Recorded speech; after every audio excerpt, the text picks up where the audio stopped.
Hey folks, AJ here. We're back at my famous workbench. Today we're highlighting an air control repair assembly that American Standard is offering for their air controls.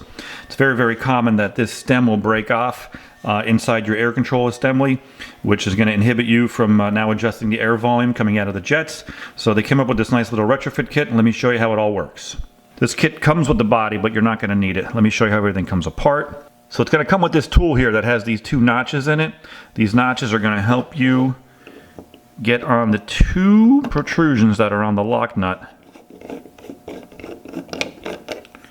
to take it out of the body.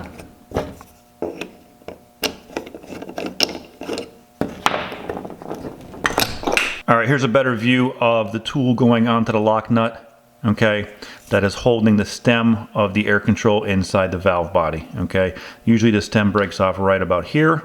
Alright, and the other part is going to stay inside the air control knob itself. So this tool is going to help you get that little lock nut out of there. Alright, now that we got the broken piece in, now we can put the good one back in.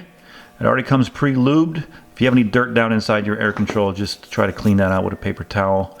And you're going to get your tool, and you're going to thread that lock nut so it goes back in there nice and snug.